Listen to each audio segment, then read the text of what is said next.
आइए अब हम कठपुतली कविता के प्रश्न उत्तर को करने का अभ्यास करते हैं।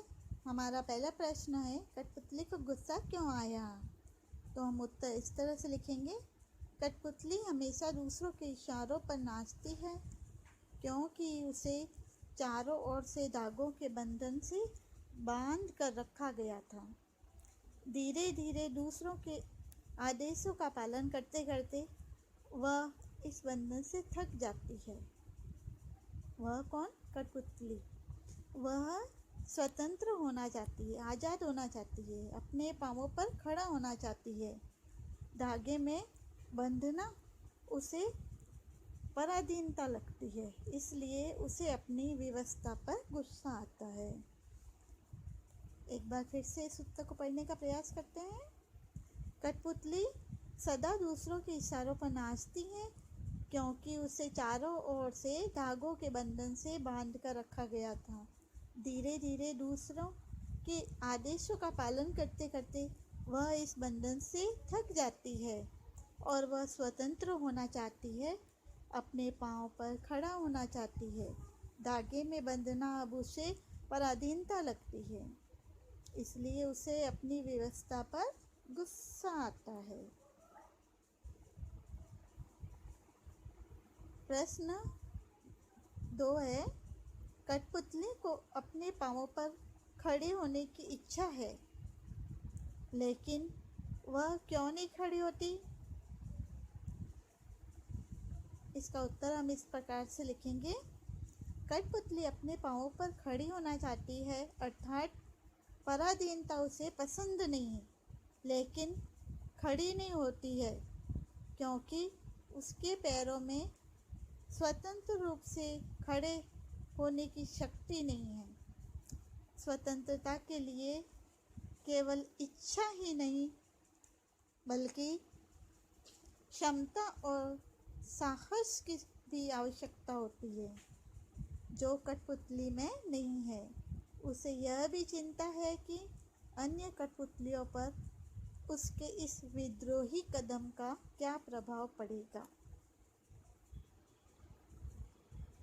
तीसरा प्रश्न है, पहली कठपुतली की बात दूसरी कठपुतली को क्यों अच्छी नहीं लगी? इस प्रश्न का उत्तर आप इस प्रकार से लिखेंगे। जब पहली कठपुतली ने स्वतंत्र होने के लिए विद्रोह किया था तो दूसरी कठपुतलियों को भी यह बात बहुत अच्छी और प्रेरणादायक लगी थी, क्योंकि बंधन में रहना कोई पसंद नहीं करता है। वे भी अपनी इच्छा के अनुसार जीवन जीना चाहती थी। वे भी गुलामी के बंधनों से दुखी एवं थक चुकी थी और आज़ाद होना चाहती थी।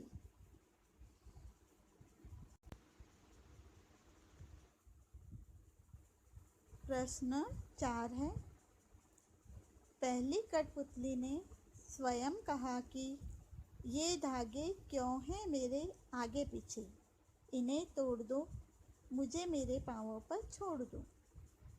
तो फिर वह चिंतित क्यों हुई कि ये कैसी इच्छा मेरे मन में जगी? नीचे लिखे हुए वाक्यों की सहायता से अपने विचारों को व्यक्त करना है। अपनी कविता के पढ़ते समय ये पंक्तियाँ आई थी जिसमें पहली कठपुतली कह रही है कि ये धागे मेरे आगे पीछे क्यों बंधे हुए, इन्हें तोड़ दो, मुझे अपने पैरों पर खड़ा होने दो। ये कहने के बाद भी उसके मन में ऐसी चिंता क्यों हुई कि उसकी स्वतंत्रता की बात सुनकर दूसरी कठपुतलियाँ हैं वो खुश हुई, लेकिन उसके बाद भी उसको चिंता होने लगी। क्यों? आइए इस प्रश्न के साथ कुछ पंक्तियाँ दे रखी है, उसको पढ़ने का अभ्यास करते हैं। उसे दूसरी कठपुतलियों की जिम्मेदारी महसूस होने लगी, इसलिए उसको चिंता होने लगी। उसे शीघ्र स्वतंत्र होने की चिंता होने लगी। वह स्वतंत्रता की इच्छा को साकार करने और स्वतंत्रता को हमेशा बनाए रखने के उपाय में सोचने लगी। वह डर गई क्योंकि उसकी उम्र कम थी। इन पंक्तियों की सहायता से हम चौथे प्रश्न का उत्तर लिखने और पढ़ने का अभ्यास करते हैं। प्रश्नों को एक बार फिर से पढ़ लेते हैं।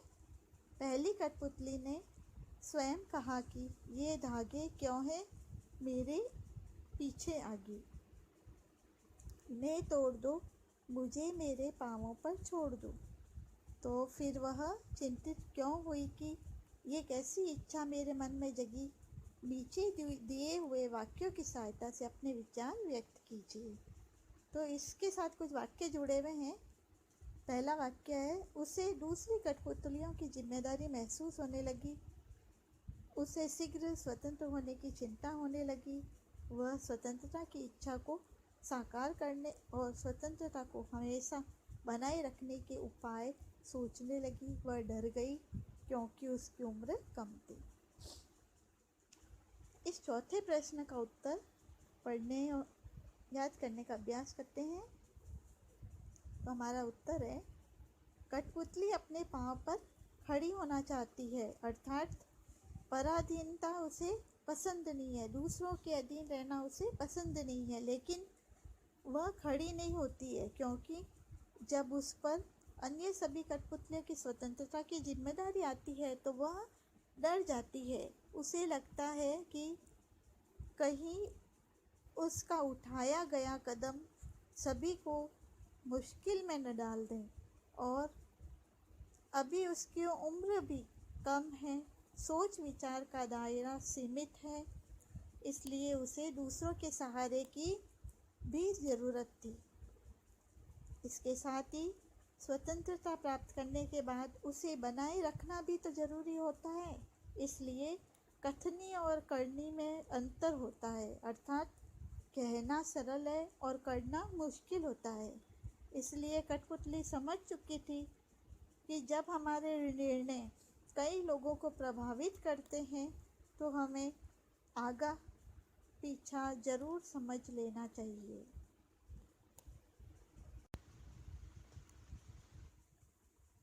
पांचवा प्रश्न है, बहुत दिन हुए हमें अपने मन के छंद हुए। इस पंक्ति का अर्थ और क्या हो सकता है? अगले पृष्ठ पर दिए हुए वाक्यों की सहायता से सोचिए और उसका अर्थ लिखिए। पांचवें प्रश्न से जुड़ा हुआ पहला वाक्य है, बहुत दिन हो गए मन में कोई उमंग नहीं आई।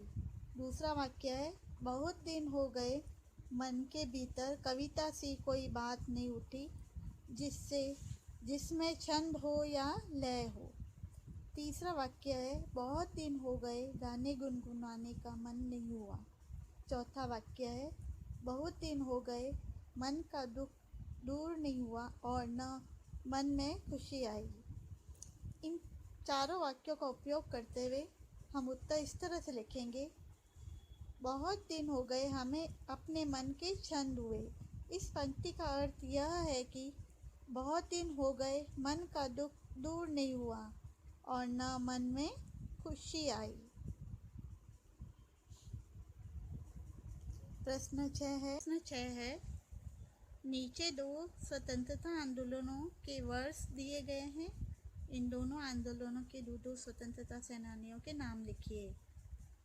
पहले स्वतंत्रता आंदोलन का वर्ष है सन 1857। दूसरे स्वतंत्रता आंदोलन का वर्ष है सन 1942। तो सबसे पहले हम सन 1857 के दो स्वतंत्रता सेनानियों के नाम लिखते हैं। पहला है कुंवर सिंह, दूसरा तात्या टोपे।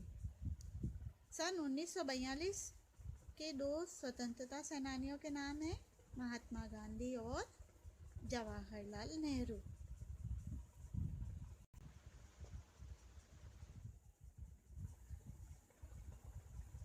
इस पाठ के भाषा की बात का प्रश्न नंबर 7 है, कई बार जब दो शब्द आपस में जुड़ते हैं तो उनके मूल रूप में परिवर्तन हो जाता है। कठपुतली शब्द में भी इस प्रकार का सामान्य परिवर्तन हुआ है। जब काठ और पुतली दो शब्द एक साथ हुए, कठपुतली शब्द बन गया और इससे बोलने में सरलता आ गई।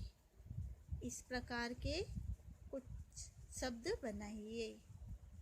जैसे उदाहरण दे रखे हैं, काट से बना कट गुलाब और कट फोड़ा, और हाथ हाथ, हथ, सोना सोन, मिट्टी मट, इन तीनों शब्दों से बने हुए दो दो शब्दों को लिखना है।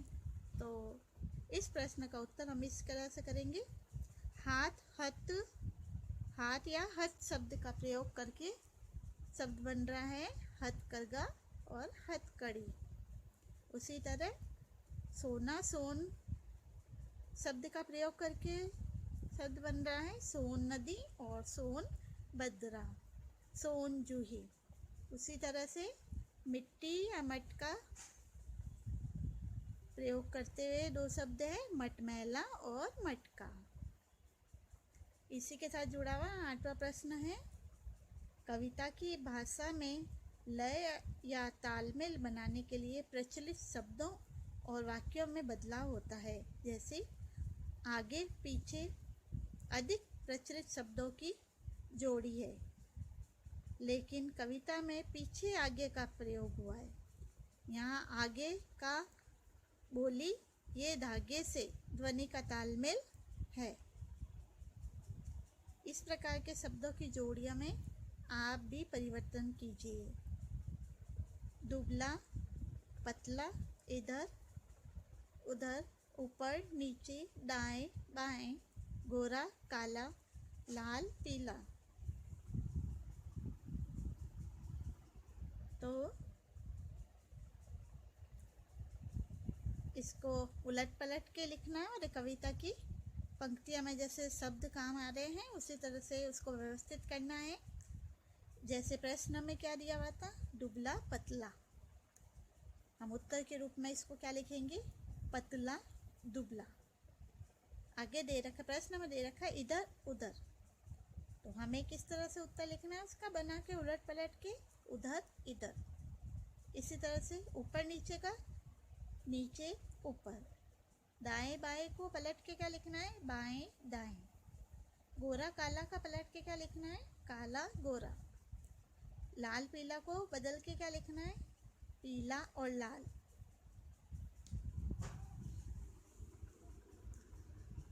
तो बच्चों आज हमने कठपुतली कविता के प्रश्न उत्तर को पढ़ना और याद करना सीखा। आपको भी इस वीडियो को बार बार देखना है और प्रश्नों के उत्तर पढ़ते हुए याद करने का अभ्यास करना है।